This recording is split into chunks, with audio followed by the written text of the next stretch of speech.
ಕುದುರೆಯನ್ನು ಕಟ್ಟಿ ಹಾಕಲ್ಪಟ್ಟಿದೆ, ಬಿಡು ಹಾಗಿಲ್ಲ. ಯಾರಂತೆ ಅವರು? ಮದನಾಕ್ಷಿ ತಾರಾವಳಿ. ನೋಡಿ, ರಾವಣನ ಮಂತ್ರಿವರಿನ ಅಂತ ಪ್ರಾಸ್ತರ ಕುವರಿಯರು. ಹೌದಪ್ಪ, ಅಂತಹ ಪ್ರಾಸ್ತನ ಕುವರಿಯರೇ ಇವರು. ಹಾಗಾದರೆ ರಾಮ ಮಾಡಿದ್ದು ಸರ್ವತಾ ಸತ್ಯ. ರಾವಣನ ವಧೆ ಎಂಬುದು ಅನಿವಾರ್ಯ, ಆಗಲೇ ಬೇಕಾದದ್ದು ಎಂಬುದೇ ಇದಕ್ಕೆ ಸಾಕ್ಷಿ. ಆದರೆ ನನ್ನ ಅಣ್ಣನಿಗೆ ಕಾಡಿದಲ್ಲ, ಬ್ರಾಹ್ಮಣನ ವಧೆ ಮಾಡಿದ್ದೆ, ಏನಾಗ್ತದೋ ಎಂಬುದಾಗಿ ಕುಂಭೋದ್ವಾರದ ಪರಿಹಾರ ಕೇಳಿದಾಗ ಹೊರರಂತ ಅಶ್ವಮೇಧ ಯಾಗದ ಕುದುರೆ ಎಲ್ಲಿ ಕಟ್ಟಿ ಹಾಕಲ್ಪಟ್ಟಿತು, ಬಿಡಿಸಿಯೂ ಆಯಿತು. ಕಡೆಗೆ ಯೋಗಿನಿ ಬಂದು ನಮಗೆ ತಲೆಬಾಗಿ, ರಾಮನ ತಮ್ಮ ನೀನು, ಹಾಗಾಗಿ ನಮಗೆ ಅಯೋಧ್ಯೆಗೆ ಹೋಗಬೇಕೆಂದು ಆಸೆಯಾಗಿದೆ ಎಂಬುದಾಗಿ ತಲೆಬಾಗಿ ಕೇಳಿಕೊಂಡ್ರು. ಆವಾಗ ಅವರ ಪರಿವಾರಕ್ಕೆಲ್ಲ ವ್ಯವಸ್ಥೆ ಮಾಡಬೇಕೋ ಬೇಡವೋ? ಕೊಟ್ಟೆ ನನ್ನ ಉಂಗುರ ತೆಗೆದಿದೋ ಇದನ್ನ ಕೈಲಿ ಹಿಡಿದೀತಾದರೆ ಅಯೋಧ್ಯೆ ಮುಟ್ತೀನಿ ನೀನು ಅಂತ ಒಂದು ಮಾರ್ಗದರ್ಶಕ ಇತ್ತು. ಇದಿರಲಿ, ಕೂತಲ್ಲಿಂದ ಕೊಟ್ಟ ಉಂಗುರ, ಅಲ್ಲಿ ಹೋಗಿ ಅಂತ. ಅಂತೂ ಒಂದು ವಿಚಾರ ಹೇಳಿದ್ದಾಳೆ. ಏನು? ಮುಂದಕ್ಕೆ ಒಬ್ಬನಿಗೆ ಸಿಗ್ತಾನೆ ಶಿವಭಕ್ತ, ವೀರಮಣಿ ಎಂಬಾತ. ಅವನನ್ನು ನಿನಗೆ ಕುದುರೆ ಕಟ್ಟಲ್ಪಟ್ಟಾಗ ಅವನನ್ನು ಛೇದಿಸಲಿಕ್ಕೆ, ಅವನನ್ನು ಮುಗಿಸಲಿಕ್ಕೆ ಒಂದು ನಿನಗೆ ವಿಶೇಷವಾದಂಥ ಶಕ್ತಿ ಆಯುಧವನ್ನು ಕೊಡುತ್ತೇನೆ ಎಂಬುದನ್ನಾಗಿ ಆ ಯೋಗಿನಿ ಕೊಟ್ಟಂತಹ ಮಾತು ಮತ್ತು ಆ ಶರ ನನ್ನ ಬತ್ತಳಿಕೆಯಲ್ಲಿ ಸೇರಿಕೊಂಡಿದೆ. ಹೀಗಾದದ್ದು ಅದೇ ಅಲ್ವಾ, ವಿಘ್ನ ಬಂದದ್ದು ಅದೇ. ಆದರೆ ಈ ಶತ್ರು ಯಾಕೆ? ನಾನು ಸತ್ಪುರುಷ ಎಂಬತಕ್ಕಂತಹ ವಿಶ್ವಾಸ ನನಗೆ. ರಾಮನ ಭಕ್ತ ಯಾರು ಸತ್ಪುರುಷರೇ ಆಗಿರ್ತಾರೆ, ದುರ್ಪುರುಷರೇ ಆಗುವುದಿಲ್ಲ. ಸತ್ಪುರುಷರು ಕೈಗೊಂಡಂತಹ ಯಾವುದೇ ಕೆಲಸವೂ ಕೂಡ ಅತಿ ಭಾರವಾಗಿದ್ದರೂ ಕೂಡ ಅದನ್ನು ಪೂರೈಸ್ತೇವೆ. ಯಾಕೆ? ಈ ಮಜಲು ಎಂಬತಕ್ಕಂಥ ಭೂಮಿ ಏನಿದೆಯೋ ಅದನ್ನು ಹೊತ್ತುಕೊಂಡಕ್ಕಂಥ ಆದಿಶೇಷನಿಲ್ವೇ, ಅವೇಂತ ತನ್ನ ಹೆಡೆಯನ್ನು ಮಡಚಿದನೆ, ಹೆದೆಯನ್ನು ಮಡಚಿದ ಅಂತ ಆದರೆ ನಾವು ಇರಲಿಕ್ಕಿತ್ತೆ ಇಲ್ಲಿ ಇಲ್ಲ. ಹಾಗಾಗಿ ಆದಿಶೇಷ ಯಾವ ಭಾರವನ್ನು ಹೊರುತ್ತಾನೆಯೋ ಹಾಗೆ ಕ್ಷತ್ರಿಯ ಕುಮಾರರಾದಂತಹ ನಾವು, ಸತ್ಪುರುಷರಾದಂತಹ ನಾವು ಯಾವ ಭಾರವನ್ನು ಕೂಡ ಹೊರಲು ಸಿದ್ಧರೇ ಆಗಿದ್ದೇವೆ. ಯಾಕೆ? ರಾಮನ ಅನುಗ್ರಹದಿಂದ ಬಂದವರು ನಾವು. ಆದರೆ ಈಗ ಒಂದುಂಟು, ಬಂತಲ್ಲ ನನಗೆ ವಾರ್ತೆ, ಕಟ್ಟಿ ಹಾಕಿದ್ದಾನೆ, ಹಾಗಾಗಿ ಏನು ಮಾಡಬೇಕು ಎಂಬುದನ್ನು ಅವರಿಗೆಲ್ಲ ಕೇಳಿಕೊಂಡಾಗ ನಾನು ಹೇಳಿದೆ, ರಾಜಕೀಯದಲ್ಲಿ ಒಂದು ಧರ್ಮ ಅಂತ ಇದೆ, ಧರ್ಮವೇ ರಾಜಕೀಯ ಅಲ್ಲ, ಧರ್ಮ ಒಂದು ರಾಜಕೀಯದ ಒಳಗೆ ಇರತಕ್ಕಂಥ ಆ ಪ್ರಕಾರ ನಾವು ನಡಿಬೇಕು. ಏನೋ ಅಂಶದವರು ನಾವು. ಹಿಂದೆ ರಾಮ ಕೂಡ ಅದನ್ನೇ ಮಾಡಿದ್ದು, ಸಾರಿ ಕೊಂದರೆ ಪಾಪವಿಲ್ಲ ಅಲ್ವ? ಹಾಗಿರುವಾಗ ಪದೇ ಪದೇ ಅವರಿಗೆ ಹೇಳಬೇಕು, ಹೇಳಿ ಅವ್ರ ದಾರಿಗೆ ತರಬೇಕು. ಬರಲಿಲ್ಲ ಅಂತ ಅಂದಾಗ ಅಶ್ವಮೇಧ ಯಾಗ, ಯಜ್ಞದ ಕುದುರೆ ಅದು. ಯಜ್ಞ ಅಂದ ಕೂಡ ಕೇವಲ ಮಂತ್ರವನ್ನು ಮಾತ್ರ ಅದಕ್ಕೆ ಹೋಮಿಸುವುದು ಅರ್ಥ ಅಲ್ಲ. ಆಹುತಿಗಳನ್ನು, ಶಕ್ತಿಯನ್ನು ಹಾಕುವುದು ಅದು ಕೂಡ ಒಂದು ಯಜ್ಞವೇ. ಏನು ನಮ್ಮಲ್ಲಿ ಕಡಿಮೆ ಇದೆ ಶೌರ್ಯ ಬಲ? ಏನು ಕಡಿಮೆ ಉಂಟು? ಹಾಗಾಗಿ ಅದಕ್ಕೂ ನಾವು ತಯಾರಿದ್ದೇವೆ. ಇದನ್ನು ನಾವು ಏನು ಮಾಡಬೇಕು? ಸಂಧಾನ ಮೂಲಕವಾಗಿ ಅದನ್ನು ಹೇಳಬೇಕಾಗ್ತದೆ. ಸಂಧಾನ ಅಂದರೆ ಸೇರಿಸುವುದು, ಕೂಡಿಸುವುದು ಎಂಬುದೇ ತಾತ್ಪರ್ಯ. ಹರಭಕ್ತನಾಗಿದ್ದರೆ ಏನಾಯಿತು? ರಾಮಭಕ್ತನೊಟ್ಟಿಗೆ ಸೇರಬಾರ್ದೇನಿಲ್ವಲ್ಲ? ಅದು ನೋಡಿದಾಗುವಾಯಿತು ನಮಗೆ ಕೂಡ ಒಂದು. ಹಾಗಾಗಿ ಸಂಧಾನ ಮೂಲಕವಾಗಿ ಇದನ್ನು ನಮಗೆ ಸರಿಪಡಿಸುವಲ್ಲಿ ರಾಜನೀತಿಯೂ ಅದಕ್ಕೆ ಒಪ್ಪುತ್ತದೆ. ನಾವು ಇನವಂಶದಲ್ಲಿ ಮಾಡಬೇಕಾದ ಕರ್ತವ್ಯವೂ ಹೌದು. ಹಾಗಾಗಿ ಯಾರನ್ನು ಕಳಿಸುವುದು? ಇದ್ದಾನಲ್ಲ ನಮ್ಮವ ಮರುದ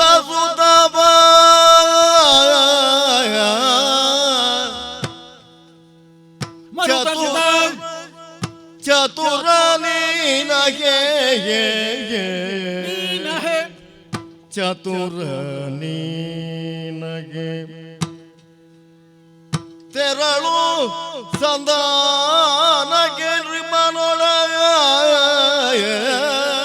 ತೆರಳು ಸಂಧಾನಕ್ಕೆ ತೆರಳು ಸಂಧಾನಕ್ಕೆ ನೃಪನೊಡಯ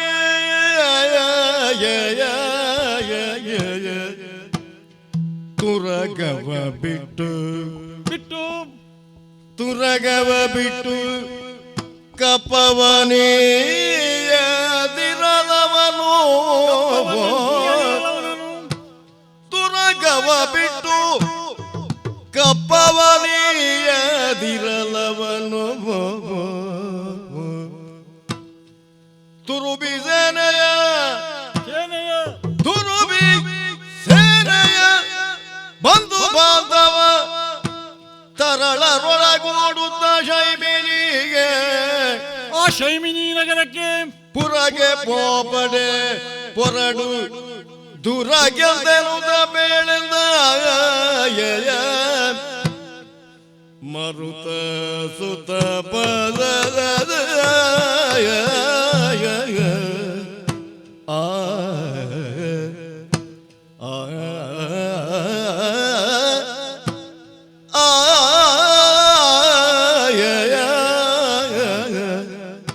ಮರುತ ಸುತ ಬಾ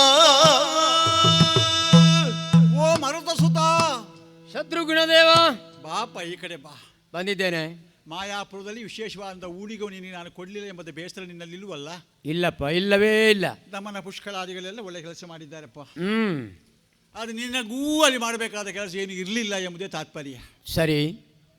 ನೀನು ಸಾಮಾನ್ಯವನಲ್ಲ, ನೀನು ಎಲ್ಲಿ ನಿಯೋಜಿಸಬೇಕು ಅಲ್ಲಿಯೇ ಮಾಡಬೇಕಾಗ್ತದೆ. ಹಾ, ಜಾಂಬವರು ಅಂದ ಅದನ್ನೇ ಹೇಳಿದ್ದಲ್ಲ, ಹ್ಮ್, ನೀನೇ ಕಲಿ ಹನುಮ ಅಂದು.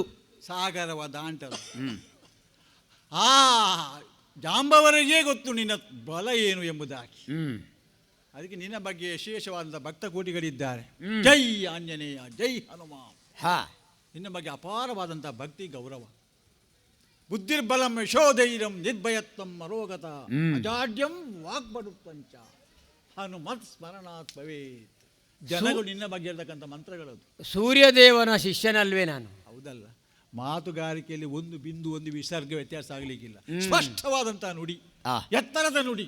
ಹ್ಮ್, ನಿನ್ನ ಕಂಠ ಕೂಡ ಶಿವನ ಕಂಠದ ಕಡಿಮೆ ಏನಿಲ್ಲ ನಿನ್ನ. ಹ್ಮ್, ಅಂತಹ ಕಂಠವನ್ನು ಹೊಂದಿದಂತಹ ಹ್ಮ್, ನಮ್ಮ ಈ ಒಂದು ದೊಡ್ಡ ಗುಂಪಿನ ಒಳಗೆ ನೀನು ನೇತೃತ್ವವನ್ನು ವಹಿಸುವ ಒಂದು ಉದ್ಯೋಗ ನಾನು ಕೊಡ್ತಾ ಇದ್ದೇನೆ. ಓಹೋ, ಅಪ್ಪ, ಏನು?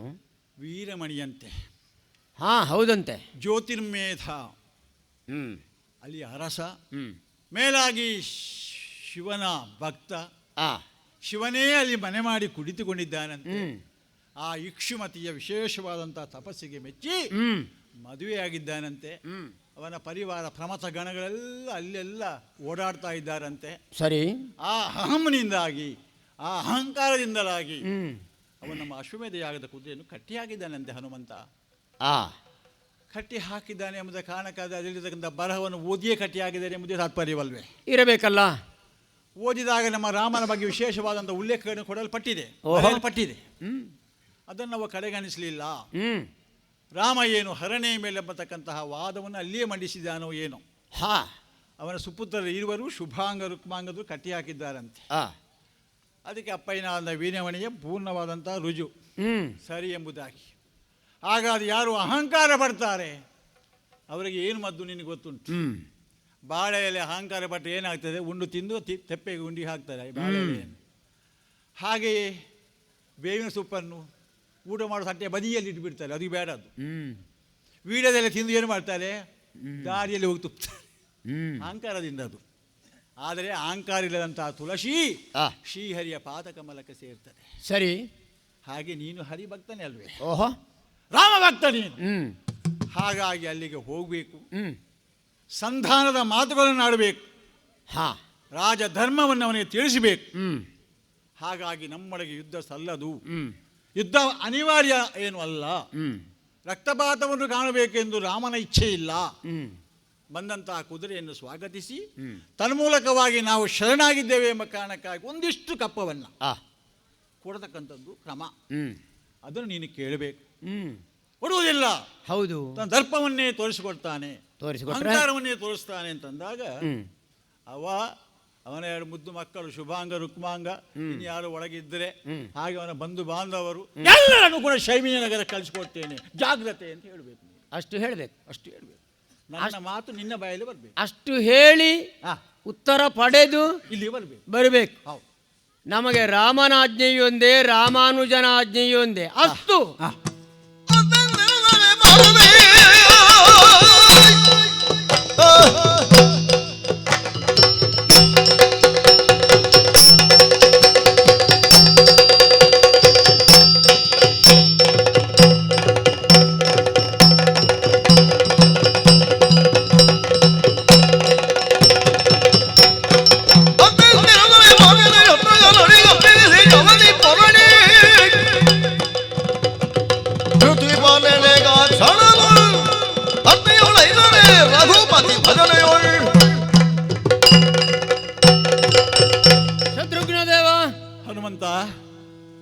ಎಲ್ಲರಿದ್ದರೂ ನನ್ನನ್ನು ಕರೆದು ಹ, ವಿಶೇಷತರವಾದಂತಹ ಒಂದು ಜವಾಬ್ದಾರಿಯನ್ನು ಒಪ್ಪಿಸುತ್ತಾ ಇದ್ದೀರಿ. ಹ, ನಿಮ್ಮ ಮಾತನ್ನು ಚಾಚು ತಪ್ಪದೆ ಹ. ಅಕ್ಷರಶಃ ಅಲ್ಲಿ ವರದಿಯನ್ನು ಒಪ್ಪಿಸಿ ಹ್ಮ್. ಅವನೇನೆನ್ನುತ್ತಾನೆ ಎನ್ನುವ ಉತ್ತರವನ್ನು ತಂದು ಒಪ್ಪಿಸುತ್ತೇನೆ. ಹೌದು, ಬೆಸುಗೆ ಮಾಡಬೇಕು. ನಿಮ್ಮ ಆಶೀರ್ವಾದ ಒಂದು ಬೇಕು. ಶಿರುವ ಸಾರಿ ಹೌದಲ್ಲ, ಕೊಟ್ಟಿದ್ದೇನೆ. ಆಗಲಿ, ಯಾವತ್ತು ವಿಘ್ನ ಬರಬಾರದು. ಇನ್ನು ತಡ ಅಲ್ಲ, ಹೌದು, ಹೊರಡುವುದೇ. ಹೊರಡುದು. ಹೊರಡ್ಲಾ? ಶುಭವಾಗಿ, ಶುಭವಾಗಿ. ಶತ್ರುಘ್ನ ದೇವನ ಅಪ್ಪಣೆಯನ್ನು ಪಡೆದುಕೊಂಡಿದ್ದೇನೆ. ನಮಗೆ ಎಲ್ಲಿಗೆ ಹೋಗುವುದಾದರೂ ಕೂಡ ನಮ್ಮ ಪರಿಚಯ ಇನ್ನೊಬ್ಬರು ನೋಡಿ ಹೇಳಬೇಕಾಗಿಲ್ಲ. ನಾವು ಹೋಗುವಾಗಲೇ ನಮ್ಮ ಪರಿಚಯ ಆಗಬೇಕು. ಪರಿಚಯ ಆಗಬೇಕು ಅಂತಾದರೆ ನಮಗಿರುವುದೇನು? ರಾಮ ಭಜನೆ. ರಾಮ ಭಜನೆ ಮಾಡುತ್ತಾ ಹೊರಟ್ರೆ ಇವನು ಎಲ್ಲಿಂದ ಬಂದವನು, ಯಾರು ಎನ್ನುವುದರ ಪರಿಚಯ ಇನ್ನು ಮತ್ತೆ ವರದಿ ವಿವರ ಕೊಡಬೇಕಾದಂಥ ಅನಿವಾರ್ಯತೆ ಇಲ್ಲ. ಹಾಗಾಗಿ ರಾಮನ ಭಜನೆಯನ್ನು ಮಾಡುತ್ತಾ ಜೈ ರಾಮ್ ಶ್ರೀರಾಮ್ ಜೈ ಜೈ ರಾಮ್ ಎನ್ನುತ್ತಾ ನೇರವಾಗಿ ವೀರಮಣಿ ಆಸ್ಥಾನದ ಕಡೆಗೆ ನಡೆಯುತ್ತೇನೆ ಅಂತ ನೋಡೋಣ.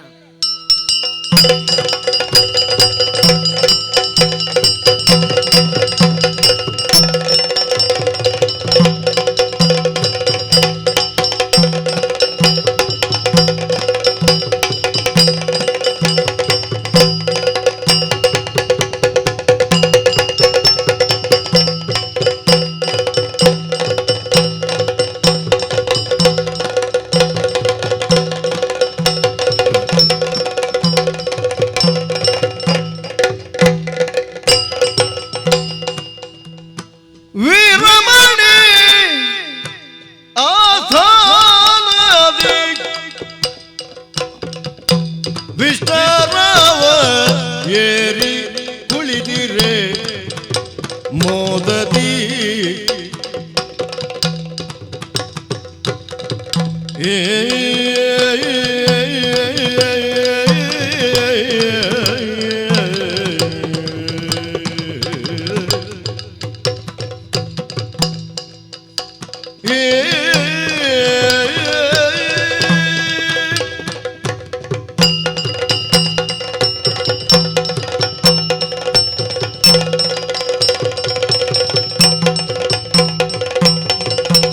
ವೀರಮಣಿ ಆಸ್ಥಾನದಿ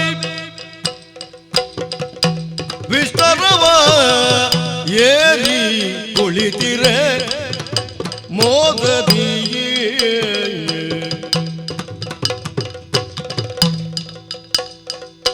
ಮಾರುತಿಯು ಬರೆ ಕಾಣುತ್ತ ಬಂದ ನಿವ ಯಾವುದು ಬೆರಗಾಗುತ್ತ ವಿರಮಣಿಯ ಸ್ಥಾನದಿ ಆ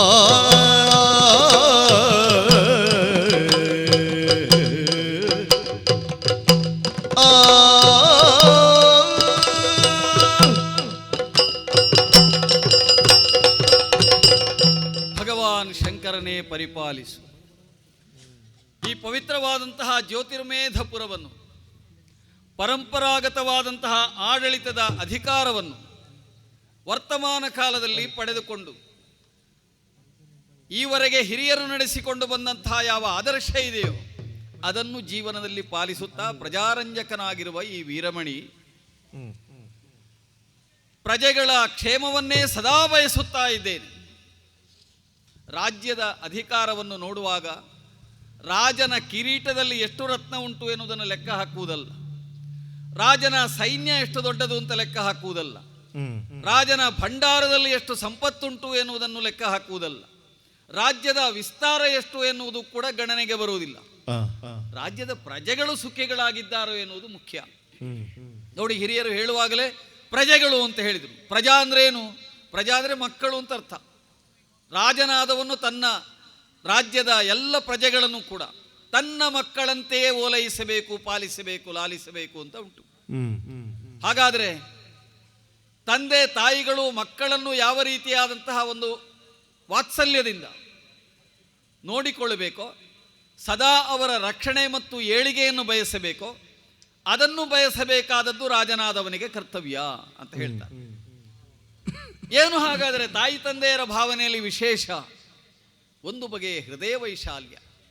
ತನಗಾಗಿಂತ ಏನನ್ನೂ ಉಳಿಸಿಕೊಳ್ಳದೆ ಎಲ್ಲವನ್ನೂ ತನ್ನ ಸಂತತಿಗಾಗಿಂತ ಅರ್ಪಣೆ ಮಾಡುವಂತಹ ಒಂದು ಬುದ್ಧಿ ಇದೆಯಲ್ಲ, ಇದು ವೈಶಾಲ್ಯ, ಇದು ಹೃದಯ ವೈಶಾಲ್ಯ. ಅದಕ್ಕಾಗಿಯೇ ಹಿರಿಯರು ಹೇಳಿದರು, ಈ ಹೃದಯ ವೈಶಾಲ್ಯವನ್ನು ಯಾರು ಬೆಳೆಸಿಕೊಳ್ಳುವುದಿಲ್ಲವೋ ಅವರು ಯೋಗ್ಯರಾದಂತಹ ರಾಜರಾಗುವುದಿಲ್ಲ. ಇಂತಹ ವೈಶಾಲ್ಯ ಇರುವುದು ಯಾರಲ್ಲಿ? ನಾವು ನಂಬಿರುವಂತಹ ಶಂಭುವಿನಲ್ಲಿ, ನಾವು ನಂಬಿದಂತಹ ಶಂಕರನಲ್ಲಿ. ನೋಡಿ, ತನಗಾಗಿ ಎನ್ನುವುದಾಗಿ ಏನನ್ನೂ ಆತ ಮಾಡಿಕೊಂಡವನಲ್ಲ. ಹೇಳಿ ಕೇಳಿ ದಿಗಂಬರ, ದಿಕ್ಕುಗಳೇ ಬಟ್ಟೆಯಾಗಿರುವವನು ಅಂತ ಅರ್ಥ. ಎಲ್ಲ ಬಗೆಯ ಕಷ್ಟಗಳನ್ನು ಕೂಡ ತನ್ನ ಮೈ ಮೇಲೆ ಎಳೆದುಕೊಂಡವ ನಮ್ಮ ದೇವರು ಶಿವ. ಒಂದು ಕಾಲದಲ್ಲಿ ಗಂಗೆಯೇ ಜಗತ್ತಿಗೆ ಧುಮ್ಮಿಕ್ಕಿ ಹರಿಯುವ ಹೊತ್ತಿನಲ್ಲಿ ತನ್ನ ನೆತ್ತಿಯನ್ನೊಡ್ಡಿ ಲೋಕವನ್ನು ಕಾದವನು, ಈ ಜಗತ್ತನ್ನು ಕಾದವನು ಶಂಕರ. ಆ ಬೆಳ್ಳಿ ಬೆಟ್ಟ ಅಂತ, ಅದು ನಿಜವಾಗಿ ಬೆಳ್ಳಿ ಬೆಟ್ಟವ? ಕಣ್ಣಿಗೆ ಕಾಣುವಾಗ ಬೆಳ್ಳಿಯಂತೆ ಕಾಣುವಂತಹ ಮಂಜುಗಡ್ಡೆ ಅದು. ಅಂತಹ ಮಂಜುಗಡ್ಡೆಯಲ್ಲಿ ಕುಳಿತುಕೊಂಡು ಲೋಕದ ಹಿತಕ್ಕೋಸ್ಕರವಾಗಿ ಸದಾ ತಪಸ್ವಿಯಾಗಿದ್ದು, ಲೋಕಹಿತಂ ಮಮ ಕರಣಿ ಎಂಬಂತ ಯೋಚನೆ ಮಾಡುವ ದೇವರು ಸುಖ ಸಂಪತ್ತಿಗೋಸ್ಕರವಾಗಿ ಎಂದೂ ಯೋಚನೆ ಮಾಡಿದವನಲ್ಲ. ಲೋಕದಲ್ಲಿ ಧರ್ಮ ಅಂದ್ರೆ ಏನು? ಧರ್ಮ ಅಂದ್ರೆ ವೃಷ ಅಂತ. ವೃಷ ಅಂದ್ರೆ ವೃಷಭ. ವೃಷಭ ಎನ್ನುವುದು ಧರ್ಮಕ್ಕೆ ಸಂಕೇತವಂತೆ. ಆ ವೃಷವನ್ನೇ ಧ್ವಜವನ್ನಾಗುಳ್ಳವನು ವೃಷಧ್ವಜನಾದಂತಹ ನಮ್ಮ ದೇವರು ಶಂಕರ. ಹಾಗಾದರೆ ರಾಜನಾದವನೇನಾಗಬೇಕು? ಧರ್ಮವನ್ನೇ ತನ್ನ ಧ್ವಜವನ್ನಾಗಿಟ್ಟುಕೊಂಡವನಾಗಿರಬೇಕು. ಅಂತಹ ಶಂಕರನ ಆದರ್ಶವನ್ನು ಅವನ ಕಿಂಕರನಾಗಿ ಈ ವೀರಮಣಿ ನಡೆಸಿಕೊಂಡು ಬರ್ತಾ ಇದ್ದೇನೆ. ನಾವಾಗಿ ಇನ್ನೊಬ್ಬರೊಂದಿಗೆ ಯಾವುದೇ ರೀತಿಯಾದ ಕಾಲ್ ಕೆರೆದು ಜಗಳಕ್ಕೆ ಹೋಗುವವರಲ್ಲ. ಆ ಕಾರಣದಿಂದಾಗಿಯೇ ನಮ್ಮ ಮೈ ಮೇಲೆ ಯಾರೂ ಬೀಳುವವರಿಲ್ಲ. ಆದ್ದರಿಂದ ಯುದ್ಧದ ಪ್ರಸಕ್ತಿಯೇ ಇಲ್ಲ. ಯುದ್ಧಕ್ಕಿಂತಲೂ ಶಾಂತಿಯನ್ನು ಹೆಚ್ಚು ಇಷ್ಟಪಡುವವರು ನಾವು. ಲೋಕ ಒಳಿತಿನಲ್ಲಿ ಬದುಕಬೇಕು ಅಂತಾದರೆ ಯುದ್ಧದಿಂದ ದೂರವಾಗಬೇಕು. ಹಾಗಂತ ಯಾರಾದರೂ ಕಾಲ್ ಕೆರೆದು ಬರ್ತಾರೆ ಅಂದರೆ ಆಯುಧವನ್ನು ಒಳಗಿಡುವುದಲ್ಲ. ಆಯುಧವು ಸನ್ನದ್ಧ ಸ್ಥಿತಿಯಲ್ಲಿರಬೇಕು. ಯಾರಾದರೂ ದೌಷ್ಟ್ಯತನದಿಂದ ರಾಜ್ಯವನ್ನು ಆಕ್ರಮಿಸಿದರು ಅಂತಾದರೆ ಅಂಥವರನ್ನು ಗೆಲ್ಲುವುದಕ್ಕೆ ಬೇಕಾದಂತಹ ಸಾಮರ್ಥ್ಯ ಇರಬೇಕು, ಪರಾಕ್ರಮವೂ ಇರಬೇಕು. ಅವೆರಡನ್ನೂ ನಾವು ರೂಢಿಸಿಕೊಂಡವರೇ ಹೌದು. ನನಗಿಬ್ಬರು ಗಂಡು ಮಕ್ಕಳಿದ್ದಾರೆ, ರುಕ್ಮಾಂಗ ಶುಭಾಂಗ ಅಂತ. ಸುಂದರರು, ವಿದ್ಯಾಪರಿಣತರು, ವೀರರೂ ಆಗಿರುವಂತಹ ಇಬ್ಬರು ಮಕ್ಕಳು ನನ್ನ ಎರಡು ಕಣ್ಣುಗಳ ಹಾಗೆ ಎದೆ ಎತ್ತರಕ್ಕೆ ಬೆಳೆದು ನಿಂತಿದ್ದಾರೆ. ರಾಜ್ಯದ ಹೊಣೆಯನ್ನು ಇಂದು ನಾಳೆ ಕೊಡುವುದೋ ನಾಡಿದ್ದು ಕೊಡುವುದೋ ಅಂತ ಯೋಚನೆ ಮಾಡ್ತಾ ಇದ್ದೇನೆ. ಒಬ್ಬಳೇ ಮಗಳು, ಇಕ್ಷುಮತಿ ಅಂತ ಅವಳ ಹೆಸರು. ಇಕ್ಷುದಂಡದಂತೆ ಸವಿಯಾದಂತಹ ತನಿರಸವನ್ನು ಕೊಡಬಲ್ಲಂತಹ ಬುದ್ಧಿಯನ್ನುಳ್ಳವಳು, ಎಲ್ಲರಿಗೂ ಸುಖ ಸಂತೋಷಗಳನ್ನು ಕೊಡುವವಳು. ಅವಳು ಮಹಾಶಿವ ಭಕ್ತೆ. ಅವಳ ಭಕ್ತಿಗೆ ಒಲಿದು ಪರಶಿವನು ಇದೇ ರಾಜ್ಯದಲ್ಲಿ ತಾನು ಸಂಪೂರ್ಣವಾಗಿ ನೆಲೆಯಾಗಿರ್ತೇನೆ ಅಂತ ಮಾತು ಕೊಟ್ಟವನು. ಆದ್ದರಿಂದ ನನ್ನ ಮಗಳ ಭಕ್ತಿಗೆ ಒಲಿದು ಮಗಳ ವರನಾಗಿ, ಮಗಳಿಗೆ ವರರೂಪನಾಗಿ ನಮ್ಮೆಲ್ಲರನ್ನೂ ಅನುಗ್ರಹಿಸುತ್ತಿರುವವನು ಈಶ್ವರ ಶಂಕರ.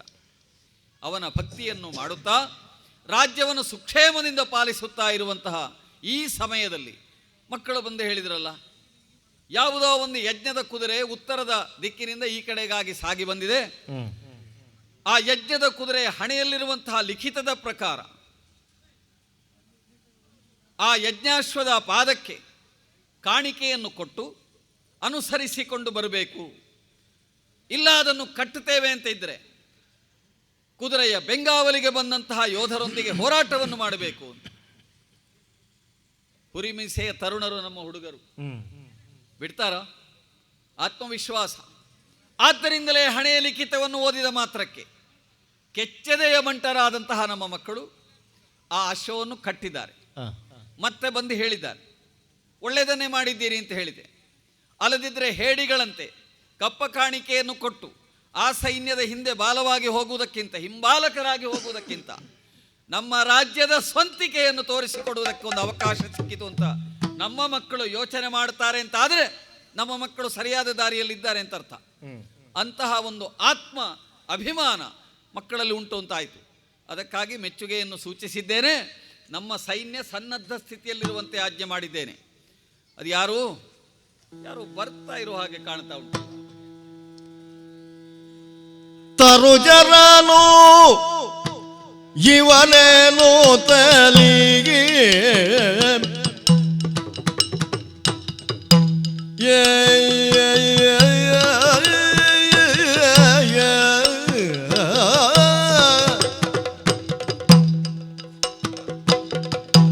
ಆ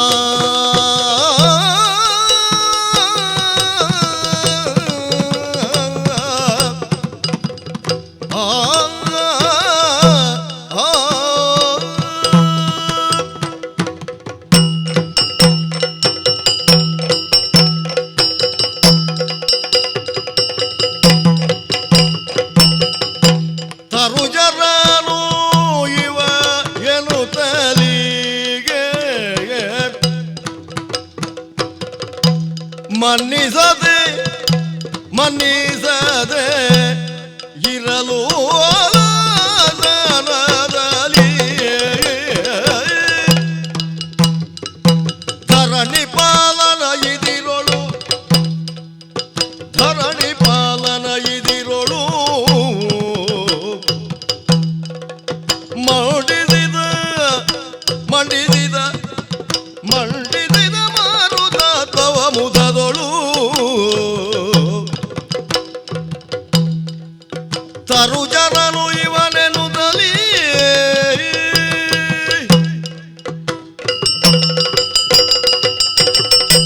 ಓಯ್, ನಾವು ಬಂದು ಬಹಳ ಸಮಯ ಆಯ್ತು. ಹೌದಾ ಇಲ್ಲಿ ಯಾರು ಮಾತಾಡಿಸುವವರಿಲ್ಲ. ಮಾತನಾಡಿಸುವವರಿಲ್ಲ ಅಂದ್ರೆ ಇಲ್ಲಿ ಮನುಷ್ಯರೇ ಇಲ್ವಾ? ಇದ್ದಾರೆ, ತುಂಬ ಮಂದಿ ಇದ್ದಾರೆ. ತುಂಬಿದ ಸಭೆ, ಸಭಾ ಮಂಟಪದಲ್ಲಿ ಯಾರ್ಯಾರು ಎಲ್ಲಿ ಆಸೀನರಾಗಬೇಕೋ ಅಲ್ಲಲ್ಲಿ ಆಸೀನರಾಗಿದ್ದಾರೆ. ಶಿಸ್ತು ಇಲ್ಲದ ಸಭೆಯೋ ಅಲ್ಲ, ಶಿಸ್ತು ಕಾಣ್ತಾ ಉಂಟು. ಆದರೆ ನಾವು ಬಂದಿಷ್ಟು ಸಮಯ ಆದರೂ ನಮ್ಮನ್ನು ಮಾತಾಡಿಸಲಿಲ್ಲ. ಅಪರಿಚಿತನೊಬ್ಬ ಹೊರ ಪ್ರದೇಶದಿಂದ ಬಂದಿದ್ದಾನೆ ಅಂತಾದರೆ ವೈರಿಯೇ ಆದರೂ ಅವನನ್ನು ತಕ್ಕಯಿಸಿ ಕುಳ್ಳಿರಿಸುವುದಕ್ಕೆ ವ್ಯವಸ್ಥೆ ಮಾಡಬೇಕು. ನಿಮಗೆ ಗೊತ್ತಿರ್ಬೋದು, ಶತ್ರುವೇ ಮನೆಗೆ ಬಂದರೂ ಅವರನ್ನು ಕರೆದು ಕೂತ್ಕೊಳ್ಸಲಿಕ್ಕಿಲ್ವಾ? ಶತ್ರುತ್ವ ಮಿತ್ರತ್ವ ಮತ್ತೆ ಮುಂದಿನ ವಿಷಯ. ನಾನು ಇವರಿಗೆ ಶತ್ರು ಅಂತ ಇವರಿಗೆ ಗೊತ್ತಾಯ್ತು. ಅಲ್ಲ, ಕಾರಣ ಇದು ಅದಲ್ಲ. ಮತ್ತೆ ನಾವು ತರುಚರರು. ಮುಖ್ಯ ಪ್ರಶ್ನೆ ಇದು. ಎಂಥದ್ದು? ಇವರೆಲ್ಲ ಮನುಷ್ಯರು, ನಾವು ಇವರು ನರರು, ನಾವು ವಾನರರು. ಸ್ವಲ್ಪ ವ್ಯತ್ಯಾಸ ಅಷ್ಟೇ, ವಾ ಒಂದು ಸೇರಿದೆ. ಹಾಗೆಂತ ಬುದ್ಧಿವಂತಿಕೆಯಲ್ಲಿ ಮನುಷ್ಯರಿಗಿಂತ ಕಡಿಮೆ ಏನಿಲ್ಲ ನಾವು. ಕಪಿಗಳ ಬಗ್ಗೆ ನೀವು ಕೇಳಿರ್ಬೋದು. ಸೂಕ್ಷ್ಮ ಮತಿತ್ವ, ಬಹಳದ್ದಾದ ರೀತಿಯಲ್ಲಿ ಯೋಚನಾ ಲಹರಿಯನ್ನು ಹರಿಸಿ ಬೇಕಾದ ಕೆಲಸವನ್ನು ಮಾಡಬಲ್ಲವು ಕಪಿಗಳು. ಅಂತಹ ಕಪಿ ನಾನು ಬಂದಿದ್ದೇನೆ. ಒಬ್ಬ ಮನುಷ್ಯನಾದರೂ ಬಂದು ನೀನು ಯಾರು, ಎಲ್ಲಿಂದ ಬಂದದ್ದು, ಈ ನಮ್ಮ ಸಭೆಗೆ ಬರುವುದಕ್ಕೆ ಕಾರಣ ಏನು, ಬಾ ಇಲ್ಲಿ ಕೂತ್ಕೋ, ಮಹಾರಾಜರ ಮುಖ್ಯ ವಿಷಯದಲ್ಲಿದ್ದಾರೆ, ಅವರದಾದ ಮೇಲೆ ನಿನ್ನ ವಿಷಯವನ್ನು ತಿಳಿಸುವ ಅಂತ ಒಂದು ಹೇಳುವುದಾದರೆ ನಾವು ಸಂಜೆವರೆಗಾದರೂ ಕಾಯಲಿಕ್ಕೆ ಸಿದ್ಧರು. ಆದರೆ ನಮ್ಮನ್ನು ಮಾತನಾಡಿಸುವವರೇ ಇಲ್ಲಿ ಇಲ್ಲ. ಮಾತ್ರ ಅಲ್ಲ, ನಮ್ಮನ್ನು ನೋಡಿದಾಗ ಏನೋ ಗುಸುಗುಸು ಗುಸುಗುಸು ಗುಸುಗುಸು ಅವರೊಳಗೆ. ಇಂಥದ್ದು ಇಲ್ಲಿ ಇಲ್ಲ, ಇದೊಂದು ಹೊಸತು, ಇದು ಎಲ್ಲಿಂದ ಬಂತು, ಈ ರೀತಿಯಲ್ಲಿ ನೋಡುವ ತವಕವೋ ಆತಂಕವೋ ವಿಸ್ಮಯವೋ ಏನು ಅಂತ ಗೊತ್ತಾಗುವುದಿಲ್ಲ. ಏನೇ ಇರಲಿ, ತರುಚರರು ಇವನೆನುತಲಿ ಆಸನವನ್ನು ಕೊಡದೆ, ಹಾಗಂತ ಇಲ್ಲಿ ಆಸನವೇ ಇಲ್ಲವೋ? ತುಂಬ ಉಂಟು. ದೊಡ್ಡ ದೊಡ್ಡ ಆಸನದಲ್ಲಿ ದೊಡ್ಡ ದೊಡ್ಡವರು ಮಂಡಿತರಾಗಿದ್ದಾರೆ. ಹಾಗೆಂತ ಬರಿದಾದ ಆಸನ ಇಲ್ಲುವ? ಉಂಟು. ಬರಿದಾದ ಆಸನ ಆದರೂ ನಾವು ಇನ್ನೊಬ್ಬನ ಮನೆಗೆ ಹೋದ ಮೇಲೆ ಅವರು ಹೇಳದೆ ಕೂತ್ಕೊಳ್ಳಿಕ್ಕಾಗ್ತದ? ಅದು ಕ್ರಮ ಅಲ್ಲ. ಬನ್ನಿ ಕೂತ್ಕೊಳ್ಳಿ ಅನ್ನುವುದಾಗಿ ಅಷ್ಟಾದರೂ ಹೇಳಬೇಡುವ? ಇದು ಏನಿಲ್ಲ, ನಾನು ಬಂದದ್ದೇ ಇಲ್ಲಿಗೆ, ಅಗತ್ಯ ಇಲ್ಲ ಎನ್ನುವ ಹಾಗೆ ಇವರ ವ್ಯವಹಾರ ಕಾಣುತ್ತಾ ಉಂಟು. ನಮಗೆ ಬಾಯಿ ತೆರೆದು ಹೇಳಬೇಕಾಗಿಲ್ಲ, ಮುಖ ಹೇಳ್ತದೆ, ಚಲನವಲನ ಹೇಳ್ತದೆ, ಅವರು ಹೋಗುವ ಕ್ರಮ ನೋಡುವಾಗ ಹೇಳ್ತದೆ, ನಮ್ಮನ್ನು ಓರೆಯಿಂದ ನೋಡುವುದು, ಇವನೊಂದು ಯಾಕೆ ಇಲ್ಲಿ ಅಂತ. ಹಾಗಾದರೆ ಆಸನ ಕೊಡಬೇಕೆಂದೇನು ನಮಗಿಲ್ಲ. ಇವರ ಆಸನ ನಂಬಿ ನಾವು ಇರುವವರೇ ಅಲ್ಲ, ಮತ್ತೆ ಬೇರೆ ನಮ್ಮಲ್ಲೇ ಉಂಟಲ್ಲ. ಮತ್ತೆ ನಾವು ಬೇಕಾದಲ್ಲಿ ಬೇಕಾದ ಹಾಗೆ ಆಸನವನ್ನು ಮಾಡಿಕೊಳ್ಳಬಲ್ಲೆವು, ಅದರಲ್ಲಿ ಸ್ಥಿತವಾಗಬಲ್ಲೆವು. ಬೇರೆಲ್ಲಿಂದ ತರುವುದಲ್ಲ, ಅದು ನಮ್ಮಲ್ಲೇ ಉಂಟು. ನೋಡಿ ನಮ್ಮ ಬಾಲ, ಹೌದಲ್ಲ, ಇದಕ್ಕೆ ಎಷ್ಟು ನಾನು ಹೇಳುತ್ತೇನೋ ಅಷ್ಟು ಉದ್ದಾಗ್ತದೆ. ಬೇಡ ಅಂತಾದರೆ ಎಷ್ಟು ಗಿಡ್ಡ ಆಗಬೇಕು ಅಂತ ಹೇಳ್ತಾನೆ ಅಷ್ಟು ಗಿಡ್ಡ ಆಗ್ತದೆ. ನಾನು ತೀರ್ಮಾನಿಸಿದಷ್ಟು ಉದ್ದವಾಗಬಲ್ಲಂತಹ ನನ್ನ ಬಾಲ ಇರುವಾಗ ಇವರ ಆಸನದ ಅಗತ್ಯ ನನಗೇನುಂಟು? ಅದಿಲ್ಲ. ಹಾಗಾಗಿ ಬಂದವ ಯಾರು ಅಂತ ಇವರ ಗಮನಕ್ಕೆ ಬರಬೇಕು. ಇಲ್ಲಿ ಎರಡು ವಿಷಯ. ಒಂದು, ನನಗೆ ಆಸನ ಕೂತ್ಕೊಳ್ಳಿಕ್ಕೆ. ಬಂದವ ಸಾಮಾನ್ಯದವನಲ್ಲ. ಇವನು ನೋಡುವಾಗ ವಿಚಿತ್ರ ಆದರೂ ಕೂಡ ಸ್ವಲ್ಪ ಜೋರಿನವನೇ ಇವನು ಅಂತ ಅವರಿಗೆ ಅರ್ಥ ಆಗಬೇಕು. ಒಟ್ಟಿನಲ್ಲಿ ಏನು, ಅವರ ಗಮನವನ್ನು ನನ್ನ ಕಡೆಗೆ ಸೆಳಿಬೇಕು. ಈ ಗಮನ ಸೆಳೆಯದಿದ್ರೆ ಯಾರು ನಿಮ್ಮನ್ನು ಮಾತಾಡಿಸುವುದಿಲ್ಲ.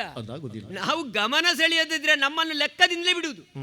ಹಾಗಾಗಿ ಇವರ ಗಮನ ಸೆಳಿಬೇಕು ಅಂತ ಆದ್ರೆ ಈಗ ರಾಜ ಕೂತದ್ದು ಸಿಂಹಾಸನದಲ್ಲಿ ಅಲ್ವಾ? ಸಿಂಹಾಸನ ಎಷ್ಟು ಎತ್ತರ ಉಂಟು ಅಂತ ಅಂದಾಜಾಯ್ತು ನನಗೆ. ಸ್ವಲ್ಪ ಅದಕ್ಕಿಂತ ಎತ್ತರ ಆದ್ರೇನು ನಾವು? ನಮಗೆ ನಮ್ಮ ಆಸನದಲ್ಲಿ ಎತ್ತರಕ್ಕೆ ಕೂತ್ಕೊಳ್ಳಿಕ್ಕೆ ಆಗ್ತದೆ ಅಂತ ಅವರಿಗೆ ಗೊತ್ತಾಗಬೇಕು. ತಲೆ ಇದ್ರೆ ಗೊತ್ತಾಗಬೇಕು. ಹಾಗಾಗಿ ನನ್ನ ಬಾಲವನ್ನು ಬೆಳೆಯುವುದಕ್ಕೆ ಆದೇಶ ಕೊಟ್ಟಿದ್ದೇನೆ. ಬೆಳೆದು ಬೆಳೆದು ಬೆಳೆದು ಬೆಳೆದು ಬೆಳೆದು ಬೆಳೆದು ನೋಡಿ ಅದನ್ನು ಸುರುಳಿಗಟ್ಟಿದ್ದು. ಸುರುಳಿಗಟ್ಟಿ ಸಭೆಯ ಅಧ್ಯಕ್ಷ ಪೀಠದಲ್ಲಿರುವ ಮಹಾರಾಜನ ಎದುರಲ್ಲಿ ಅವ ನನ್ನನ್ನು ನೋಡದೆ ಉಳಿದವರನ್ನು ನೋಡಬಾರ್ದು. ಅವನ ಗಮನ ನನ್ನ ನೆಲಕ್ಕೆ ಬೀಳಬೇಕು. ಹಾಗಾಗಿ ಅವನ ಆಸನದಿಂದಲೂ 1 ಅಡಿ ಎತ್ತರಕ್ಕೆ ನನ್ನ ಬಾಲಾಸನವನ್ನು ನಿರ್ಮಿಸಿ ಅದರ ಮೇಲೆ ಚಂಗನೆ ಹಾರಿ ಕುಳಿತುಕೊಳ್ತಾನೆ ನೋಡೋಣ.